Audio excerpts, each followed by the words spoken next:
পুরোটা আছে তো? দেখ, তো আমরা এখন একটা particular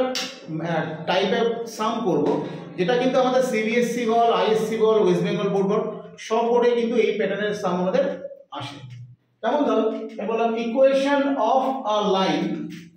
passing through a given point -1, 2, -3 and perpendicular to two lines x minus 1 by 2 equal to y plus 1 by -3 equal to z minus 4 by 5 and r equal to I minus j plus 3k plus lambda into this. আচ্ছা, এখানে একটা line তো আমরা Cartesian ফর্মে দেখতে পাচ্ছি, আরেকটা line আমি কি ফর্মে দেখতে পাচ্ছি? ভেক্টর ফর্মে। তো আবার বলছি, তোরা একটা কাজ করবি, 3 ডাইমেনশনের সাম করতে গেলে তোরা না কার্টেসিয়ান ফর্মে কনভার্ট করে দিবি। তো কার্টেসিয়ান ফর্মে কনভার্ট করলে অঙ্কটা করতে অনেক ইজি হয়ে যাবে। বা তোকে যদি বলা যায় লাইনের ইকুয়েশনটা ভেক্টর ফর্মে বার কর, কোনো প্রবলেম নেই, তুই পুরো সামটা কার্টেসিয়ান ফর্মে করবি, সবার শেষে লাইনটাকে ভেক্টর ফর্মে মেরে দিবি, একই তো। কারণ আমি কার্টেসিয়ান থেকে ভেক্টর, ভেক্টর থেকে কার্টেসিয়ান ফর্মে তো আমি কনভার্ট করে শিখে গেছি, ঠিক আছে? সামস গুলো আমি কার্টেসিয়ান ফর্মে ম্যাক্সিমামটা করে ফেলবো, করে যদি ইকুয়েশনটা আমাকে ভেক্টর ফর্মে সবার শেষে গিয়ে ভেক্টর ফর্মে করতে চলেছি, বোঝা গেল? আর সামস গুলো আমি পুরোটা মানে ক্যালকুলেশনগুলো কার্টেসিয়ান ফর্মে রেখে করবো, আমাদের সুবিধা হবে ক্যালকুলেশনের সুবিধার জন্য। পার্টিকুলারলি মেনশন করা থাকে না, ভেক্টর মেনশন করা থাকবে না, ক্লিয়ার? তো সবার প্রথমে একটা কাজ করি, এই যে লাইনটা দেওয়া আছে দেখ, এটা তো আমাদের কি ফর্মে আছে বল? কার্টেসিয়ান ফর্মে এটা থাক। আর এই যে লাইনটা দেওয়া আছে দেখ, এটা কি ফর্মে দেওয়া আছে? ভেক্টর ফর্মে। তাহলে এই লাইনটাকে সবার আগে আমরা ভেক্টর ফর্মে কনভার্ট করি, তারপর আমি সামটাতে কি বলেছে সেটা আমি বোঝাচ্ছি। তো এটাকে ভেক্টর ফর্মে নিলে কি হবে বল? x minus 1 by -1, right, equal to y plus 1 by 2, okay, equal to z minus 3 by -1. বুঝা গেল? তো লাইনটা 1 -1 3 পয়েন্ট দিয়ে পাস করছিল, আর এই লাইনে ডাইরেক্ট ডিআরএস গুলো প্রপোর্শনাল টু কত? -1 2 -1, ঠিক আছে? তো এটাকে 2 নম্বর ইকুয়েশন আমি দিয়ে দিলাম। এবার পুরো সামটা আমি মিনিং ওয়াইজ বুঝবো যে সামটা আমাকে কি বলতে চেয়েছে। তো একটা লাইন এই পয়েন্ট দিয়ে পাস করছে আর এই দুটো ভেক্টরের উপরে পারপেন্ডিকুলার, তার মানে কি দেখ, এই যে একটা লাইন, ঠিক আছে, এই লাইনটা মনে কর এই যে পার্টিকুলার পয়েন্ট, এটা কি বল? এই পয়েন্টটা -1 2 -3 পয়েন্ট দিয়ে পাস করছে, আর দুটো লাইনের উপরে যে পারপেন্ডিকুলার, দেখ এই দেখ, এই লাইনটা দুটো লাইনের উপর পারপেন্ডিকুলার, লাইনটা দুটো লাইনের উপরে বলেছে পারপেন্ডিকুলার। একটা লাইন দুটো লাইনের উপরে কিভাবে পারপেন্ডিকুলার হতে পারে? না, এখন ব্যাপার হচ্ছে যে দুটো লাইন আমাদের তো এটা 3 ডাইমেনশন ফিগার, এটা কিন্তু আমাদের 2 ডাইমেনশন ফিগার নয়, xyz থাকবে। এটা আমাদের 3 ডাইমেনশন ফিগার নয়, কিন্তু 3 ডাইমেনশন ফিগার, 2 ডাইমেনশন ফিগার না। তো ব্যাপারটা ভালো করে বোঝার চেষ্টা করি। ধর আমি স্কিউ লাইন দিয়ে বোঝাই, এই ধর একটা লাইন, এই লাইনটা মনে কর কোন একটা পার্টিকুলার পয়েন্ট দিয়ে পাস করছে, মানে আমাকে এই লাইন ইকুয়েশন বার করতে হবে, যেটা পারপেন্ডিকুলার দুটো লাইনের উপর কিভাবে হতে হবে বল? ধর লাইনটা এরকম আছে, ধর এটা এখানে ধর এটা সামনে দিয়ে কানেকশন করতে হবে, এই দেখ এই লাইনের মধ্যে এটা পারপেন্ডিকুলার মনে কর, আরেকটা মনে কর এখানে পারপেন্ডিকুলার, এই যে এখানে পারপেন্ডিকুলার, ঠিক আছে? আবার ধর এরকম লাইনটা এরকম ব্যাকাতে থাকতে পারে, এরকম থাকতে পারে, একটা লাইন একটা এরকম আছে, একটা উপরে আছে, তার মানে এইটা যে লাইনটাকে যে প্যারালাল হবে এমন কোনো ভাব দিবি নেই, লাইনটা কিন্তু স্পেসে আছে। কোথায় আছে লাইনটা স্পেসে আছে, কিন্তু লাইনটা কিন্তু স্পেসে আছে, মানে লাইনটা তো দেওয়ালের সঙ্গে এরকম, একটা দেওয়ালের সঙ্গে ধর এরকম ভাবে থাকতে পারে, একটা ওই দিকে এরকম করে পারপেন্ডিকুলার হয়ে গেল, একটা এই দিকে এরকম করে পারপেন্ডিকুলার হয়ে গেল, এরকম করে এরকম ব্যাপার করে, তার মানে প্যারালাল হবে এমন কোনো ব্যাপার নেই। কেন? লাইনটা কিন্তু স্পেসে আছে, এটা কিন্তু আমাদের প্লেনে না, কিন্তু এই লাইনটা কিন্তু 2 ডাইমেনশনের উপরে আমি বলছি না, 3 ডাইমেনশন, ঠিক আছে? তো দেখো, তাহলে সবার আগে বলো, এই যে পয়েন্টটা এই পয়েন্ট দিয়ে পাস করছে, এই পয়েন্ট দিয়ে পাস করছে যে কোনো লাইনকে আমি কি ধরতে পারি? তো any line through the point -1, -2, -6 taken as x plus 1 by a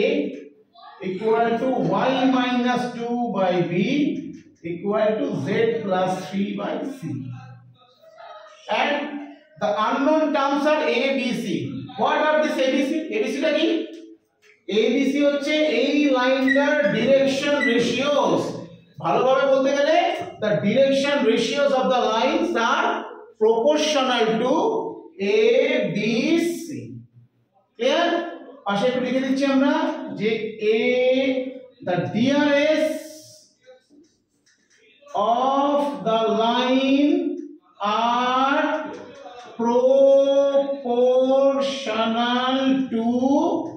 a b c clear এটাকে দিয়ে দেওয়া হচ্ছে 3 নম্বর ইকুয়েশন এবার বল এই 1 নম্বর লাইনটা এই 3 এর উপর পারপেন্ডিকুলার আবার এই 2 নম্বর লাইনটা 3 এর উপর পারপেন্ডিকুলার তো দুটো লাইন পারপেন্ডিকুলার হলে কি হয় দুটো লাইন পারপেন্ডিকুলার হলে কি হয় তাদের ডিআরএস এর প্রোডাক্টের সামটা 0 হয় ওকে a dot b equal to 0 করেছিলাম আমরা মনে আছে a1 b1 a2 b2 a3 b3 তাহলে এই 1 নম্বর লাইনের ডিআরএস কত 2 3 5 আর 3 এর ডিআরএস কত a b c ক্লিয়ার তাহলে এই 1 আর 3 যদি পারপেন্ডিকুলার হয় 1 is perpendicular to 3 তাহলে এখানে কি লিখব 2a minus 3b plus 5c equal to 0 এটাকে 4 নম্বর ইকুয়েশন দিতে হবে বুঝা গেল আবার 2 is perpendicular to 3 am I right তো 2 নম্বর লাইনে 3 এর উপর পারপেন্ডিকুলার হয় তাহলে এখান থেকে কি পাচ্ছি বল আমরা minus a plus 2b minus c equal to minus a plus 2b minus c equal to 0 ওকে এইবার কি কাজ এই 4 নম্বর আর 5 নম্বর ইকুয়েশন থেকে আমরা করব হচ্ছে ক্রস মাল্টিপ্লিকেশন এই 4 নম্বর ইকুয়েশন আর 5 নম্বর ইকুয়েশন থেকে আমরা কি করব বল ক্রস মাল্টিপ্লিকেশন তো একদম সিমিলার নো প্রবলেম